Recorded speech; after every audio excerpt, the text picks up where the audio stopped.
Alright, what's up y'all, it's LakerFan here. As y'all can see by the title of today's video, we're here to talk about Finisher versus Paint Beast, which is a better build to run as the big man in NBA 2K20. In this video specifically, we're talking about 2v2 court, so I hope y'all enjoy. If you do, feel free to drop a like, sub if you're new, turn on them noties, all that good stuff. Let's try to get 1 to 1,000 likes in the first 24 hours. I'd really appreciate that. Y'all been killing it with the good feedback and the likes lately, so I just got to show my appreciation to y'all for showing your support to me. So, to introduce this lineup to anybody who may be new to the channel, we got CB chilling on my left. I call him Kitchen. He's on his 3-point playmaker with lock takeover. He is on a PLAYSHARP 6'5" max wingspan, and you can see, like I said, he has the lock takeover. This is the yellow and green pie chart. And then for me, I got my finisher, which is a finishing and defense pie chart at small forward with slash takeover. So again, we're here to talk about which is better to run the big man spot, a finisher or a paint beast. So to talk about the paint beast a little bit, as you can see, they got the double mascots with the Dallas Mavs. And I'm gonna put it like this. The paint beast is one of two things. It's either a pure rim anywhere from 6'9" to 6'11", or it can be a finishing and defense pie chart like mine, anywhere from 6'9" to 7 foot, I believe. Maybe it's just 6'11", but you have to be at a taller position. So I'm talking power forward, center, anything like that. So essentially, to weigh the positives and negatives, and before we get too far into the gameplay, I want y'all to understand, their paint beast in this video is a pure red defensive pie chart. We're going to explain what he brings to the table as well, but what I want to do in the early portions of this video is explain the difference between the red and blue paint beast and the red and blue finisher. So we're going to go ahead and do that. I hope y'all enjoy the vid. Like I said, if you do, feel free to drop a like, sub if you're new, turn on them noties, all that good stuff. So the major difference between the two, for my finisher at small forward, is I get the extra like moving contact dunk package, essentially. So the small contact dunk, whereas I miss out on the big man contact dunk package. At power forward and center, you gain the big man contact dunk package, but you lose the driving small contact dunk package. And that's the major difference between the two. And again, I want you to understand, this is a pure rim rather than the finishing and defense pie chart. And the other difference between the two, between the paint beast and the finisher, is it's a little easier for the finisher to get playmaking badges. I have 7. For most paint beasts, they're going to have at most like 3 unless they go OD on the post moves, which allows them to get more playmaking as well. But then for the paint beast, since you're lined up at center, you get more defensive badges. That is pretty much the only difference between the two builds. But with being a center and losing out on that extra driving contact dunk package, by nature, a lot of them go with something higher, like 6'11" for the height, where it's a lot tougher for you to get the contact dunk packages. You have to grind to a higher overall to get them, and you have to work a little harder to maintain them. I think you have to be around at least a 98 or 99 overall, which isn't too hard to do as an inside big. But regardless, moving along to the pure rim topic, you can see he says really big bodies, but this is the problem behind it when you go really tall in the height. And I want to run this back and explain this to y'all. A lot of people think to rebound, all you have to do is be a big body. You got to just be super tall, you know, just stand there below the paint and grab rebounds. I want y'all to understand, speed is a major factor in this. Look at this hedge defense. Boom, pop back into the paint before he can box me. And speed makes it really hard for them to box you out as well. And you're going to see all types of examples of this in this video, where speed is my major advantage in all types of situations. Now, we're also here to talk about the whole matchup of just me versus a paint beast as well. And again, we're here to talk about the pure rim.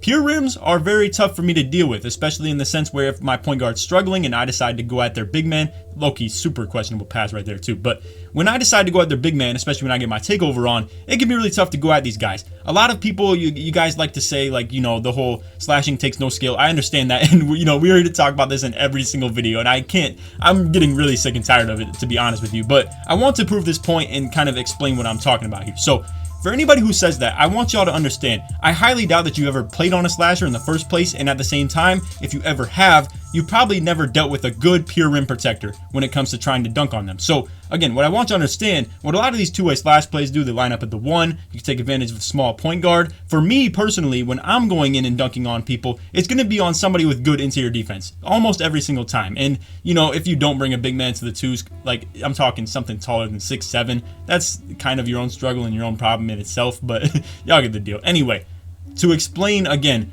dealing with the speed as far as just a pick and roller. And look at this. I mean, boom, hit the fake pass. He has to respect my point guard's ability to come off that fake pass and look for 3. And I just dip right down the middle, get past him. And that's where being a pure rim protector is great. But as you get stretched out in the pick and roll game, where you're kind of removed from the paint, it can be a lot more of a pain for you. I'm gonna put it like that. And you see again, beat him on the box out, speed, gets around him, just like that. Y'all can say what you want, he might just be a bad big who can't box out, simple as that. But again, I deal with this stuff very consistently, where, you know, I can just kind of, a lot of these big bigs, right, these gigantic glass blocks, they run Hall of Fame worm, and they can't really get around people, so what do? They just kind of push people out of the way. For me personally, I don't ever use worm. I actually only use like 0 rebound chaser and bronze box as well, and y'all can see what I'm capable of with doing this stuff as far as the finisher goes. Vert is insane. Speed is insane. Like, speed and vert are almost more important than the rebound rating itself, in my opinion, and I've seen that firsthand with all types of things. Right there, I just kind of missed the rebound, if we're being real. Like I said, he was very low in the paint, and the goal slash key of playing against a pure rim is to remove him from the paint. Again, you see I have the positioning for the box out early. I low-key hit the fake pass at a really bad time though, and I'm not gonna lie to y'all, this is a very ugly game. I should have explained that in the intro too. So to get back to the topic that I was on before though, when playing against a pure rim, the goal is always going to be to remove him from the paint. So you're going to see on this play right here, I'm going to go ahead and pause this and break it down. For us to make him have to step out that far is obviously the goal. For a pure rim to not be protecting the rim is the goal. And to have a good point guard who can stretch your pick and roll game out is the key to that. Now, this is great bait by him right here. You're going to see Kitchen throw the lob, and he returns back to the paint, makes me miss it with his, interior defense, intimidator, all types of stuff like that, Hall of Fame rim, everything. Obviously, it all adds up, and it's very hard to finish on. And again, I want you to understand, as a pure slasher or a finisher, it is super hard to do that stuff. Now, you're going to see right here, Kitchen shoots the early. I also want to break this down. I apologize for anybody who doesn't like this stuff, but for anybody who's been watching these series lately between Ticino and Annoying and Sin and all that stuff, and I gotta say, props to all them boys. Like, has been super entertaining to watch that kind of stuff. But this right here is what Annoying has been talking about. A lot of people have been clowning him on Twitter for talking about freeboard this and like freeboard that, where, he shoots an early or something like that. But this is where the topic of it comes to play, where I have positioning because I am faster than their big, and I come off the screen, the big has to step up, he gets back to the paint, but because I'm so fast and I come off the screen and get to the paint, it allows for me to have positioning for the rebound like that, and that really is essentially a free board. This right here, not a free board, but the speed gets us there. Like, I'm telling y'all, speed is so important. Speed and vert are so important when it comes to rebounding, and people sleep on that all the time. I've been saying this for years, and you're gonna see shot clock's low, now I take it, but I want to stick to my point real quick. I've been saying this for years. I have been running on the inside big stuff for so long because I like how much range it gives me. When I'm playing Team Pro-Am and stuff like that too, for me to have more range and be able to move more places is so much more important than, I can't be playing good team defense by sitting in the paint holding my hands up. That's not how you do it. You got to play good hedge defense. Being so fast allows you to play good hedge defense as well as still rebounding really well, while still helping your team from not getting exposed in the pick and roll D. And a lot of people complain about how OP screens are. Honestly, I'm gonna just be completely real. When you complain about screens from an inside big, that just means that your big on the backside is trash, bro. For real, that's really what it means. And you can see the big played great hedge defense right there, was able to get the contest, and that was like beautiful defense right there. Now I get the like tip pass off pressing Y right there.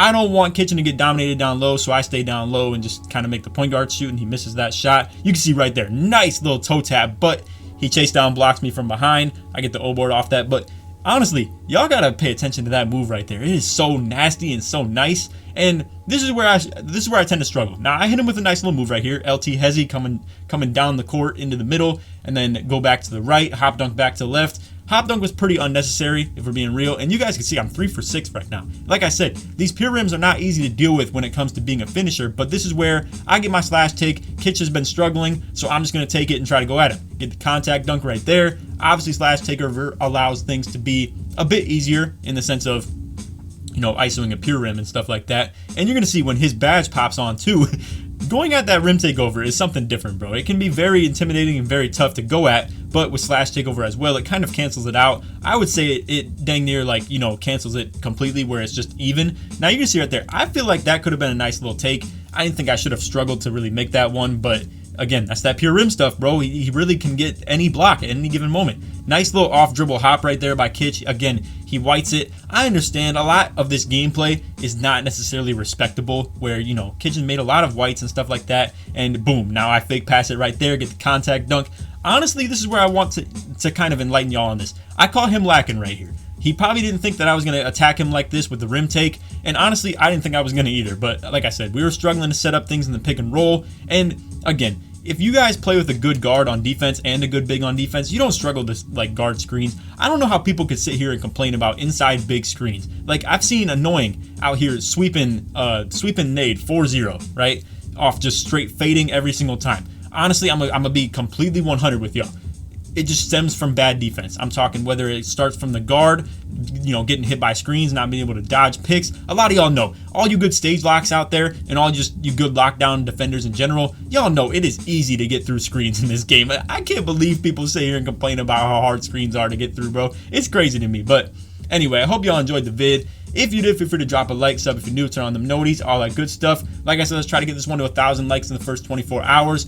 As y'all can see by, you know, if anybody's a real one and follows me on Twitter, you guys know this is not my real percent to legend. I've been grinding for the last like 2 days, 3 days, and now I'm at 71%. And this is a bit older of a gameplay. I think it's like 3 days old, as you can see. But I asked this on Twitter if y'all are cool with that. I want some feedback on the YouTube comments. Are y'all cool with like 3-day old gameplays? Because I had a lot of stuff recently, if you go back through my channel, where a lot of the content that I've uploaded, it was just ideas that really sparked and I wanted to get to right away. And I kind of put gameplays like these on the back burner for a little bit. But anyway, just give me some feedback on that. Made it to the very end of the video. Put Laker in the comments to show your support that you made all the way through to the end of this one.